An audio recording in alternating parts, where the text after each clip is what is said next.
Good morning बच्चों। बेटा जैसा चाहते हैं कि हम लोग चैप्टर कंटिन्यू किए हुए थे nationalism in India.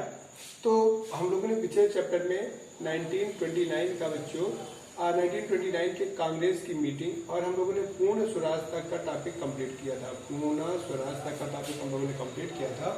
We have completed about पूर्ण स्वराज। ठीक है बच्चों, पूर्ण स्वराज के बारे में मैंने पढ़ाया था पिछले वीडियो में। आज हम लोग पढ़ेंगे बेटा सिविल डिसोबीडियंस मूवमेंट। ठीक है, civil disobedience movement, civil disobedience movement के बारे में, सीडीएम के बारे में पढ़ेंगे बच्चों। सबसे पहले देखते हैं कि सिविल डिसोबीडियंस मूवमेंट का बैकग्राउंड क्या था। तो मैं आपको बता दूं कि 1929 में जब पूर्ण स्वराज की डिमांड की गई तो बाय कांग्रेस के थ्रू, बाय जवाहरलाल नेहरू के through in the Lahore session में when it was demanded the Purna Swaraj and has been announced by Jawaharlal Nehru कि कांग्रेस अब कुछ भी लेस देन कंप्लीट फ्रीडम से कम कुछ भी एक्सेप्ट नहीं करेगी। And this was decided by Jawaharlal Nehru and has been announced by Jawaharlal Nehru. तो ये गांधी जी के लिए भी बेटा एक अलार्म थी कि क्या होगा अगर ऐसा होगा। दोनों ग्रुप ब्रिटिशर्स अभी रिजिड हैं और Indians has announced, Congress has announced that they will nothing accept less than the complete freedom. तो कांग्रेस ने बेटा ये जो जवाहर गांधी जी ने डिसीजन लिया कि अब टाइम हैज कम कि अब कोई मूवमेंट स्टार्ट किया जाए। और इस तरीके से गांधी जी ने बच्चों एक मीटिंग बुलाई। गांधी जी ने एक मीटिंग बुलाई कब 1930 पे कहाँ पर, साबरमती आश्रम में बच्चों, साबरमती आश्रम में एक मीटिंग बुलाई। एंड उस मीटिंग में गांधी जी ने अपने 78 वॉलंटियर को सिलेक्ट किया। तो बातें हम कर रहे थे कि civil disobedience movement, Gandhi ji भी जानते थे बच्चों कि सिविल डिसोबीडियंस मूवमेंट मतलब ब्रिटिश गवर्नमेंट के लॉ को ओबे न करना, उसे डिसओबे करना। This was the main purpose of the CDM, civil disobedience movement. The main purpose of the civil disobedience movement was to disobey the government law. बात बच्चों हम यहाँ चलते हैं कि गांधी जी ने साल्ट मार्च ही क्यों सेलेक्ट किया। पहले बोलते हैं कि गांधी जी ने साल्ट मार्च, साल्ट या साल्ट को ही क्यों पावरफुल सिंबल के रूप में एक्सेप्ट किया, साल्ट को ही क्यों पावरफुल सिंबल के रूप में एक्सेप्ट किया। तो बच्चों मैं आपको एक्सप्लेन कर दूं कि साल्ट पावरफुल सिंबल इस वजह से था कि साल्ट एक बहुत ही बेसिक नीड्स होती है सबके लिए। It is basic needs, it is the main basic needs of the food और इट एवरी वन, हर आदमी के थ्रू इट इज यूज्ड, चाहे वो गरीब हो चाहे अमीर हो। एवरीवन की रिक्वायरमेंट रिक्वायर्ड होती है बेटे, साल्ट नमक की सबकी रिक्वायर्ड होती है। और उस समय बच्चों जो साल्ट था, नमक था, उस पर जो कर था बच्चों वो ब्रिटिश गवर्नमेंट अप्लाई करती थी। साल्ट पे और नमक पे ब्रिटिश गवर्नमेंट कर अप्लाई करती थी, टैक्स अप्लाई करती थी। British government apply the tax on the salt और बेटा इसे हाई प्राइसेस में बेचा जाता था। आप लोग कभी पढ़िएगा एक नॉवेल्स, एक स्टोरी, एक नॉवेल्स का एक शॉर्ट स्टोरी के टाइप में एक मुंशी प्रेमचंद ने एक स्टोरी लिखी थी जिसका नाम था नमक का दरोगा। और उसमें उन्होंने एक्सप्लेन किया था कि how important was this post at the time of the British government. Just like आज के टाइम पे हम लोग पढ़ते हैं कि ये फूड इंस्पेक्टर हैं, ये आबकारी डिपार्टमेंट के इंस्पेक्टर हैं। तो उस समय नमक के दरोगा की बेटे बहुत ही ज्यादा इंपॉर्टेंस हुआ करती थी। Eight that time the inspector of the salt was very important post because उसकी अच्छी खासी कमाई होती थी। और इसका रीजन ये था कि नमक उस समय एक बहुत ज्यादा वैल्यूएबल चीज थी।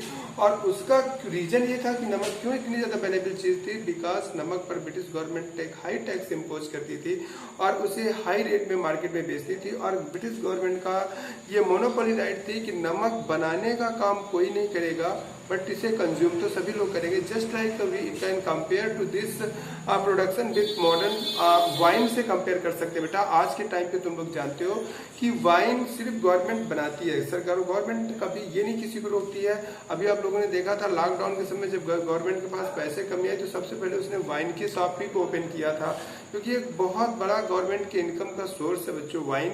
तो क्योंकि रीजन क्या है कि गवर्नमेंट खुद बनाती, खुद अपने डिपार्टमेंट के थ्रू वाइन का मैन्युफैक्चर करवाती है, या अगर किसी को प्राइवेट गवर्नमेंट प्राइवेट लाइसेंस भी प्रोवाइड करती है तो उसके ऊपर हैवी टैक्स इम्पोज किया जाता है। और दिस इज द रीजन कि जो 2 रुपीज या 3 रुपीज की जो बॉटल बनकर के तैयार होती है, जो लिक्विड बनकर तैयार होता है, उसके मार्केट में प्राइस 70 रुपए 80 रुपए होता है। तो समझ सकते हो कि what is the amount of percentage of the tax in this production. बहुत ज्यादा टैक्स का इम्पोज किया जाता है बेटा, बहुत ज्यादा टैक्स अप्लाई किया जाता है और इसी वजह से उसकी रेट मुश्किल से 2-3 रुपए, लेकिन मार्केट में बिकती 60-70 रुपए की है। तो वैसे ही बेटे उस समय ब्रिटिश गवर्नमेंट के समय ऐसी चीज सिर्फ बेटा नमक थी और नमक में ब्रिटिश गवर्नमेंट एक हैवी टैक्स अप्लाई करती थी और बहुत हाई रेट में नमक को बेचती थी। तो गांधी जी का कहना था कि नमक हमारे लिए पावरफुल सिंबल हो सकता है और इसी के लॉ को ब्रेक करके हम क्या नाम से इसको स्टार्ट करेंगे, सिविल डिसोबीडियंस मूवमेंट को स्टार्ट करेंगे। तो इस वजह से गांधी जी ने बेटे एक मीटिंग बुलाई और मीटिंग बुलाई कब बेटा बुलाई? मार्च 1930 में गांधी जी ने एक मीटिंग बुलाई साबरमती आश्रम में और वहां पर उन्होंने अपने 78 वॉलंटियर्स को सिलेक्ट किया। Gandhi has called meeting in Sabarmati Ashram and he has selected 78 volunteers. और उन्होंने कहा इन 78 वॉलंटियर के थ्रू उसको सिलेक्ट करने के बाद मैं एक मार्च करूंगा फ्रॉम साबरमती टू दांडी। तो बच्चों जो साल्ट मार्च था वो कहां से कहां तक था? साल्ट मार्च का जो साल्ट मार्च की बात करें तो साल्ट मार्च जो था बेटा साबरमती से लेकर के दांडी तक था। ये दोनों मैप में ये बहुत इंपॉर्टेंट है, specially Dandi, the place where the Gandhi ji violated the salt law. ये ऐसे करके क्वेश्चन आएगा कि show the map the place where Gandhi ji violated the salt law. तो the name of that place was Dandi, जहां पर जवाहरलाल नेहरू गांधी जी ने सॉल्ट लॉ को ब्रेक डाउन किया था और खुद जाकर के मैन्युफैक्चर किया था, खुद जाकर के वाटर को बॉइल करके he has manufactured the salt. तो बच्चों क्वेश्चन ये उठता है कि गांधी जी ने इस पावरफुल सिंबल को इस वजह से एक्सेप्ट किया बिकॉज क्योंकि गवर्नमेंट का इसमें हैवी टैक्स होता था और it was basic needs of the every person. इस वजह से गांधी जी ने साल्ट को ही अपना पावरफुल सिंबल चुना और उन्होंने अपनी साल्ट मार्च स्टार्ट किया। कितने बेटा? 78 वॉलंटियर के साथ स्टार्ट किया और कहां से? साबरमती टू दांडी के लिए, साबरमती टू दांडी के बीच का डिस्टेंस बेटे 240 माइल्स है और 250 माइल्स गांधी जी ने बेटे पैदल चल करके इस डिस्टेंस को कवर करने का प्लान किया। Gandhi has decided to cover this distance by feet and he has started his journey on 12 March 1930 को बच्चों गांधी जी ने अपने साल्ट मार्च की जर्नी को स्टार्ट किया और 24 डेज, क्योंकि वो पर डे 24 डेज में उन्होंने इस जर्नी को कंप्लीट किया। पर डे गांधी जी बच्चों 10 माइल्स की यात्रा करते थे, 10 माइल्स की यात्रा करते थे और 24 डेज के बाद बच्चों 6 अप्रैल 1930 को गांधी जी बच्चों कहां पर पहुंचे? दांडी पहुंचे। तो बच्चों इसके बारे में हम पढ़ लेते हैं कि गांधी जी का जो साल्ट मार्च था वो कहां से स्टार्ट हुआ था? साबरमती आश्रम से स्टार्ट हुआ था। कितने वॉलंटियर के साथ स्टार्ट हुआ था? 78 वॉलंटियर के साथ स्टार्ट हुआ था। मेन लीडिंग रोल कौन प्ले कर रहा था? वल्लभ भाई पटेल कर रहे थे बच्चों। और साबरमती से वो कहां तक गए? दांडी में गए। गांधी जी के इस मार्च में बेटे उनकी वाइफ कस्तूरबा गांधी भी उनके साथ थी। कस्तूरबा गांधी जी प्यार से बा बोलते थे, तो वो भी इस साल्ट मार्च की यात्रा में उनके साथ थी। तो गांधी जी ने साबरमती से दांडी तक की यात्रा कंप्लीट स्टार्ट किया बच्चों और वो 24 दिन की यात्रा पूरी करके 24 डेज की यात्रा कंप्लीट करके बच्चों 24 डेज यात्रा कवर करने के बाद ऑन 6 अप्रैल 24 डेज यात्रा करने के बाद 6 अप्रैल 1930 को जाकर के बेटे गांधी जी पहुंचे थे। जाकर के कहां पर पहुंचे थे बेटा? मतलब गांधी जी पहुंचे थे जाकर के साबरमती उस दांडी पर पहुंचे थे। गांधी रीच्ड दांडी ऑन 6 अप्रैल 1930। गांधी जी बेटा पर डे 10 मील की यात्रा करते थे। कहा जाता है कि जिन गांव से गांधी जी की यात्रा निकलने वाली होती थी उन गांवों को लोग बहुत ज्यादा डेकोरेट करते थे, उन गांवों को लोग बहुत ज्यादा सजाते थे और सजाने के साथ साथ गांधी जी पर 10 माइल्स की यात्रा करने के बाद रात के स्टॉप लेते थे, नाइट स्टॉप लेते थे और वहां पर कहा जाता है कि नियर बाई विलेजेस के लोग गांधी जी की स्पीच को सुनने के लिए, गांधी जी के भाषण को सुनने के लिए एक लार्ज क्राउड कलेक्ट होती थी और जिन गांव से निकलते थे उस गांव को सजाते थे, लोग सफाई करते थे, गेट बनाते थे ये बच्चों इफेक्ट था। और 6 अप्रैल को 24 दिन की यात्रा कवर करने के बाद गांधी जी बच्चों 6 अप्रैल 1930 को दांडी पहुंचे जाकर के, और उन्होंने नमक कानून तोड़ा। कब किस दिन तोड़ा? 6 अप्रैल 1930 को गांधी जी ने बच्चों 6 अप्रैल 1930 को गांधी जी ने बच्चों जाकर के दांडी में, जो कि समुद्र के किनारे गुजरात में एक जगह है, वहां पर जाकर के 60 लॉ का वायलेशन किया और 60 लॉ को उन्होंने ब्रेक डाउन किया और खुद जाकर के उन्होंने नमक बनाया। और इसके साथ साथ गांधी जी के साथ साथ और भी ढेर सारे लोग, जैसे जवाहरलाल नेहरू कर्नाटका के शोर में, या मतलब खुद सुभाष चंद्र बोस के बारे में कहा जाता है, he was manufacturing the salt in Orissa. तो इस तरीके से बहुत ढेर सारे लोगों को ऐसा लगने लगा कि गांधी जी के सिंबल के तौर पर सारे बड़े लीडर्स ऑफ कांग्रेस ने साल्ट का फॉर्मेशन करना, मैन्युफैक्चरिंग ऑफ साल्ट स्टार्ट कर दिया। गांधी जी ने भी बच्चों इसको बहुत असर किया। मैं आपको बता दूं, गांधी जी ने अपने साल्ट मार्च को स्टार्ट करने के पहले लॉर्ड इरविन से मिले थे, who was governor general at that time of the India. Mister Lord Irwin was governor general of India at that time. तो गांधी जी जाकर के बेटे governor general Mister Lord Irwin से मिले थे और उन्होंने कहा था, if you will accept our demands. Gandhi ji 11 demand के साथ मिले थे बच्चों। 11 डिमांड के बारे में हम लोग पढ़ लेते हैं, वो कौन कौन से 11 डिमांड थी। तो उनमें से कुछ एग्जाम्पल मैं बता दूं। गांधी जी ने कहा था कि जो फॉरेन से कॉटन टेक्सटाइल, यानी जो फॉरेन से टेक्सटाइल एक्सपोर्ट होता है, इम्पोर्ट होता है, उस पर टैक्स लगाया जाए। Imposed the tax on the material of foreign import material, ताकि फॉरेन इम्पोर्टेड मटेरियल थोड़ा महंगा दिखे और जिसकी वजह से थोड़ा हमारे देश का भी जो इंडस्ट्रियल सेक्टर है, जो हमारा लेबर सेक्टर है, उसको भी वर्क मिलता रहे, उसे भी काम मिलता रहे। तो इस वजह से वो उसमें डिमांड की कि फॉरेन मटेरियल पर टैक्स लगाया जाए। इसके बाद दूसरी डिमांड की बेटे कि जो डिफेंस पे जो इतना ज्यादा पैसा खर्च किया जा रहा है कि हमारे देश का पैसा बजट में खर्च किया जाता है और हमारे उस आर्मी को ले जाकर के ब्रिटिशर्स विदेशों में यूज करते हैं जाकर के, और वहां पर यूज करके वो अपने प्रॉफिट को देखते हैं। उससे डिफेंस में बहुत ज्यादा पैसा खर्च होता है। तो उन्होंने कहा था डिफेंस के पैसे को डिफेंस पे खर्च किया जाने वाले पैसे को कम किया जाए। उन्होंने कहा था कि एजुकेशन बजट को बढ़ाया जाए, एजुकेशन का जो खर्च, एजुकेशन पे जो पैसा खर्च होता है उसके परसेंटेज को बढ़ाया जाए। इसके बाद उन्होंने कहा था पॉलिटिकल प्रिजनर को, बेटा पॉलिटिकल प्रिजनर को, जो पॉलिटिकल प्रिजनर है इनको जेल से रिलीज किया जाए। मैं बच्चों आपको बता दूं, गांधी जी ने यहाँ पर भगत सिंह के बारे में एक्सप्लेन नहीं किया था। भगत सिंह के बारे में उन्होंने बिल्कुल डिमांड नहीं किया था कि भगत सिंह जिनको फांसी ड्यू की जा चुकी है उनकी फांसी को सस्पेंड किया जाए। उन्होंने ऐसी डिमांड नहीं किया, बस उन्होंने ये डिमांड किया कि जो पॉलिटिकल प्रिजनर्स जेल में है उनको जेल से रिहा किया जाए।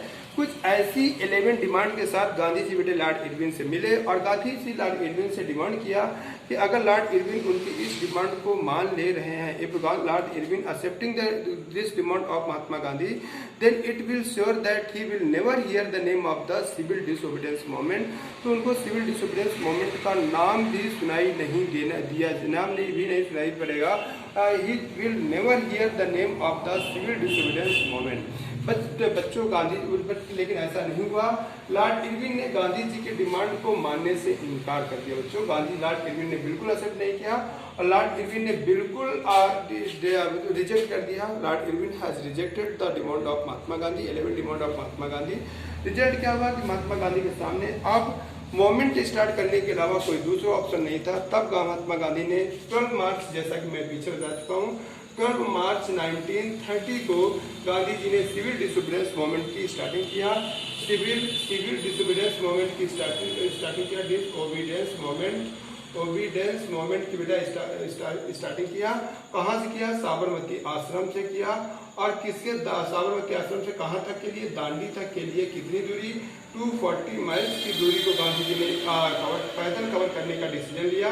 और 24 डेज के जर्नी के बाद गांधी जी बच्चों 6 अप्रैल 1930 को जाकर के कहाँ पर पहुंचे? मतलब दांडी पहुंचने के बाद उन्होंने जाकर के नमक बनाया और नमक बनाने के बाद उन्होंने साल्ट लॉ का वायलेशन किया, साल्ट लॉ को ब्रेक डाउन किया, साल्ट लॉ को तोड़ा। बच्चों जैसे गांधी जी ने साल्ट लॉ को तोड़ा वैसे और भी ढेर सारे लोग साल्ट बनाने लगे। और इट बीइंग सेड कि अंग्रेजों ने बेटे, ब्रिटिश गवर्नमेंट ने ये डिसीजन लिया कि गांधी जी के साथ बहुत रिजेक्ट न हुआ जाए, ताकि आम पब्लिक गांधी जी के ऊपर सिंपैथी न दिखा सके। इस वजह से उन्होंने बिल्कुल ये बात कहा कि गांधी जी के ऊपर ज्यादा प्रेशराइज न किया जाए, गांधी जी को शुड बी नॉट, उनको अरेस्ट न किया जाए। तो इस वजह से गांधी जी के खिलाफ कोई ज्यादा डिसीजन नहीं लिया गया, कोई ज्यादा एक्शन नहीं लिए गए। लेकिन बच्चों गांधी जी ने जब देखा, गांधी जी तो चाहते थे कि हमारे खिलाफ आप एक्शन लीजिए, तो इस वजह से जब एक्शन नहीं लिया तो गांधी जी ने बेटा एक नमक का गोदाम था धरसना में, नाम था धरसना में, बेटा धरसना एक जगह है, वहां पर नमक का साल्ट का एक बहुत बड़ा स्टोर बना हुआ था और वहां पर बहुत ज्यादा अमाउंट में साल्ट स्टोर था ब्रिटिश गवर्नमेंट का। इस वजह से गांधी जी ने कहा कि हमको इसका साल्ट ले लेना चाहिए, यहाँ के साल्ट को एक जनरल भाषा में कहें तो इस साल्ट को पब्लिक के लिए बांट देना चाहिए। गांधी जी ने लोगों से रिक्वेस्ट किया था कि आप लोग इस साल्ट के ऊपर से साल्ट को लेने के लिए, अपने कब्जे में लेने के लिए आप नॉन वायलेंस को जरूर फॉलो करिएगा। और इस तरीके से कहा जाता है बेटा नॉन वायलेंस वहां देखने लायक थी। कोई एक ग्रुप जाता था बेटा, एक ग्रुप जाता था, पुलिस उनको मारती थी, लोगों को ब्लड निकल आता था, लोग जब बहुत हाथ थक जाते थे तो लौट आ जाते, दूसरा ग्रुप जाता था। और ये कंटिन्यू तब तक रहा जब तक नमक के पूरे गोदाम पे आम पब्लिक ने अपने अधिकार में नहीं ले लिया, तब तक कंटिन्यूस होता रहा। लेकिन किसी भी बंदे ने वायलेंस का एक भी स्टेप नहीं उठाया। और इस तरीके से जब ब्रिटिश गवर्नमेंट ने देखा कि अब एक्सेस अमाउंट में हमारे लिए खतरा हो रहा है, तो ब्रिटिश गवर्नमेंट ने सारे सिविल डिसोबीडियंस मूवमेंट के पार्टिसिपेंट को अरेस्ट करना स्टार्ट किया और अरेस्ट करके जेल में भेजना शुरू किया। तो इस तरीके से बच्चों सिविल डिसोबीडियंस मूवमेंट की ये पृष्ठभूमि थी। सिविल डिसोबीडियंस मूवमेंट इस तरीके से स्टार्ट हुआ और सिविल डिसोबीडियंस मूवमेंट का ये क्या कहते हैं स्टार्ट हुआ तो 1931 में बच्चों 1931 में जब सिविल डिसोबीडियंस अपने चरम लिमिट पे पहुंच रहा था, अपने अचीवमेंट के टॉप मोस्ट पे पहुंच रहा था, उसी समय बच्चों ब्रिटेन में लेबर पार्टी गवर्नमेंट बनी। ब्रिटेन में बेटे लेबर पार्टी गवर्नमेंट बनी और लेबर पार्टी गवर्नमेंट ने लॉर्ड इरविन को कहा कि आप किसी भी लेवल पे, बच्चों मैं आपको बता दूं कि सब साइमन कमीशन जो कि 1927 में बना था और 1928 में आया था, 1927 में बना था, 1928 में इंडिया आया था, जिसके रिकमेंडेशन पर लाला लाजपत राय को की डेथ हुई थी। मैंने बताया था कि साइमन दिल्ली में। तो उस साइमन कमीशन ने इंग्लैंड जाने के बाद इंग्लैंड की गवर्नमेंट को रेकमेंड किया था कि भारत के प्रॉब्लम का सोल्यूशन के लिए it is if the British government is serious to solve the Indian problem then they should call. तो ब्रिटिश गवर्नमेंट को बेटा एक इंडियन के टॉप मोस्ट लीडर के साथ 3 राउंड टेबल कॉन्फ्रेंस ऑर्गेनाइज करना चाहिए to discuss the problems of the India and to settle down the problems of India. The British government should organise the 3 round table conference तो on the recommendation of Simon Commission. बच्चों मैं आप लोगों को Simon commission बहुत अच्छे से पढ़ा चुका हूँ। साइमन कमीशन के रिकमेंडेशन पर ब्रिटिश गवर्नमेंट ने बेटे 3 राउंड टेबल कॉन्फ्रेंस का ऑर्गेनाइजेशन किया। पहली राउंड टेबल कॉन्फ्रेंस जो हुई 1930 में हुई, दूसरी 1931 में हुई और तीसरी 1932 में हुई। 1932 में हुई। तो इनमें सबसे ज्यादा इंपॉर्टेंट बच्चों आपकी सेकंड राउंड टेबल सबसे ज्यादा इंपॉर्टेंट सेकंड राउंड टेबल है, क्योंकि 1930 में बेटा कांग्रेस की तरफ से कोई बड़ा लीडर नहीं गया। क्वेश्चन आता है कि तीनों राउंड टेबल कॉन्फ्रेंस में किस लीडर ने पार्टिसिपेट किया था, तो तीनों राउंड टेबल कॉन्फ्रेंस में पार्टिसिपेट करने वाले लीडर थे बेटा B.R. अम्बेडकर ने तीनों राउंड टेबल कॉन्फ्रेंस में पार्टिसिपेट किया था। लेकिन फर्स्ट राउंड टेबल में बहुत बड़ा कांग्रेस का लीडर पार्टिसिपेट नहीं हुआ, इस वजह से इसकी बहुत ज्यादा इंपॉर्टेंट नहीं थी। लेकिन सेकेंड राउंड टेबल कॉन्फ्रेंस में पार्टिसिपेट करने के लिए बेटे महात्मा गांधी गए। अब महात्मा गांधी को एग्री करने के लिए लॉर्ड इरविन को कहा गया कि आप किसी भी कंडीशन पर महात्मा गांधी को एग्री करिए to participate in the second round table conference. तो बच्चों on the pressure of government, on the force of British government, Mahatma Gandhi से जाकर के लॉर्ड इरविन मिले और लॉर्ड इरविन ने मिलने के बाद गांधी जी से कहा, गांधी जी से उन्होंने कहा कि आप अपनी डिमांड बताइए, आप जो 11 डिमांड कर रहे थे वो 11 डिमांड हम आपकी पूरी करेंगे। ठीक है, लॉर्ड इरविन ने बच्चों ब्रिटिश गवर्नमेंट के प्रेशर के बाद लॉर्ड इरविन ने गांधी जी से मुलाकात करने के बाद उन्होंने कहा आप अपनी 11 डिमांड्स के बारे में हमें बताइए, हम आपकी डिमांड्स को फुलफिल करेंगे, लेकिन बदले में आपके साथ आपको ये करना पड़ेगा कि आपको सिविल डिसोबीडियंस मूवमेंट को सस्पेंड करना होगा and by suspending it you should be participants in the second round table conference. तो इस तरीके से बच्चों महात्मा गांधी एग्री हो गए और उन्होंने 11 डिमांड दिया। बट अब की बार भी महात्मा गांधी ने वही गलती किया बच्चों जो उन्होंने फर्स्ट अटेम्प्ट में किया था। उन्होंने भगत सिंह की फांसी के सस्पेंशन का कोई एक्सप्लेनेशन नहीं किया। उन्होंने भगत सिंह के फांसी के बारे में कोई भी एक्सक्यूज नहीं दिया, कोई भी डिमांड पेपर में उन्होंने कोई डिमांड्स भगत सिंह से रिलेटेड नहीं किया, जबकि भगत सिंह की फांसी ड्यू थी कि उन्हें 23 मार्च 1931 को फांसी दे दी जाएगी। जबकि भगत सिंह के गांधी जी के सामने लॉर्ड इरविन एक तरीके से घुटने टेक चुके थे, लेकिन फिर भी गांधी जी ने ये डिमांड्स को बिल्कुल नहीं दिया कि ब्रिटिश गवर्नमेंट को should suspend the suspension of the hang of Bhagat Singh, ऐसा उन्होंने बिल्कुल नहीं किया। समझे बच्चों? तो ये महात्मा गांधी की एक हम बड़ी भूल कह सकते हैं, एनालाइज कर सकते हैं, कह सकते हैं कि ये महात्मा गांधी की भूल थी। हम जानते हैं बेटा ब्रिटिश गवर्नमेंट कभी भी भगत सिंह जैसे इंसान की, क्रांतिकारी की फांसी को माफ करने के लिए एग्री नहीं होते, लेकिन फिर भी गांधी जी को तब तक रिजिट हो जाना चाहिए था, क्योंकि at that time Britishers were in the backfoot. लेकिन गांधी जी ने ऐसा नहीं किया। और बच्चों मैं आपको बता दूं कि भगत सिंह को फांसी देने में सारे ह्यूमैनिटी के रिकॉर्ड को तोड़ दिया गया। भगत सिंह को बेटा शाम को फांसी दी गई, जबकि हिंदू मैथोलॉजी के हिसाब से जो भगत सिंह हिंदू मैथोलॉजी को बिलोंग करते थे, पंजाबी मैथोलॉजी को बिलोंग करते थे, तो बच्चों वहाँ के नियम के अनुसार, हिंदुस्तान के नियम के अनुसार ये लॉ है, ये लॉ नहीं, एक सोच है लोगों की कि लोगों को मॉर्निंग के समय फांसी दी जानी चाहिए, क्योंकि मॉर्निंग के समय जब किसी को फांसी दी जाती है तो लोग बेटा जो आत्मा होती है इंडिया रीबॉर्न का, इंडियन मैथोलॉजी या Hindu religious believe on the reborn, मतलब एक के बाद एक जन्म होता है और लोग पैदा होते हैं, तो इसके लिए रिबॉर्न पे विश्वास करने के साथ इंडियन पीपल थिंक दैट दो इस दुनिया के अलावा कोई दुनिया है जिसे हम लोग अलग अलग नामों से डिफाइन करते हैं, कहीं पर स्वर्ग नर्क, कहीं पर डिफरेंट नाम से हर रिलीजियस में उसे डिफाइन किया जाता है, चाहे वो मुस्लिम रिलीजियस हो, चाहे वो क्रिश्चियनिटी हो, हर जगह माना जाता है कि कोई दुनिया है जहाँ गॉड रहते हैं और वहाँ अच्छे कामों का अवार्ड और बैड वर्क का पनिशमेंट मिलता है। तो बच्चों ये माना जाता है कि अगर आत्मा को सुबह यहाँ से रुखसत करो, तो आत्मा को सुबह यहाँ से भेजो तो वो बहुत दिनों दिन अपने उस दुनिया में पहुँच जाती है और उसे भटकना नहीं पड़ता। जबकि अगर शाम को किसी को फांसी होती है तो इट बिलीव कि उसकी आत्मा यहीं भटकती रहती है अंधेरे में, प्रॉब्लम में। तो ऐसा कुछ हिंदू मैथोलॉजी कहती है। तो इस वजह से हिंदू मैथोलॉजी में ये नियम बनाया गया कि ये कानून बनाया गया कि मोस्टली एक ट्रेडिशन बनाया गया, नियम कानून तो नहीं कह सकते, ट्रेंड बनाया गया कि इंडिया में फांसी जो होगी वो मॉर्निंग पे, सुबह आज भी बेटे इंडिया में जो भी फांसी दी जाती है वो मॉर्निंग में ही दी जाती है। लेकिन भगत सिंह के बारे में कहा जाता है कि भगत सिंह को बच्चों ड्यू डे के पहले एक दिन पहले ही फांसी पर शाम को लटका दिया गया। एंड इट बीइंग सेड, मैं एक दिन पेपर में पढ़ा था कि भगत सिंह तो फांसी से मरे भी नहीं थे बच्चों, उनको तुरंत उतार लिया गया, उनकी गर्दन की केवल हड्डी टूटी थी और बाद में उनको गोली से मारा गया। और ऐसा इस वजह से किया गया क्योंकि बेटा जो उस समय जेल के जेलर थे, भगत सिंह को फांसी बेटे लाहौर जेल में दी गई थी, court Lakhpat jail of Lahore, जो कि आज भी वो जेल है लाहौर में, पाकिस्तान, प्रेजेंट लाहौर में, तो अब प्रेजेंट टाइम में पाकिस्तान में है। पाकिस्तान की कोर्ट लखपत जेल एक फेमस जेल है। तो उस जेल में भगत सिंह को फांसी दी गई थी और कहा जाता है कि फांसी पे मरने के पहले उन्हें उतार लिया गया, क्योंकि उस समय जो जेल का जेलर था वो सैंडर्स का रिलेटिव था। और ऐसा हम लोगों ने देखा था कि सैंडर्स को भगत सिंह ने बेटे गोली से मारा था। कब मारा था? जब उन्होंने लाला लाजपत राय को पीट दिया था और खास हार्ट इंजरी की वजह से उनकी डेथ हो गई थी।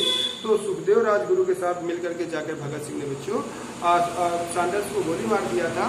तो इस वजह से it being said that at that times the nephew of Sanders was the jailer of the court Lakhpat jail of Lahore.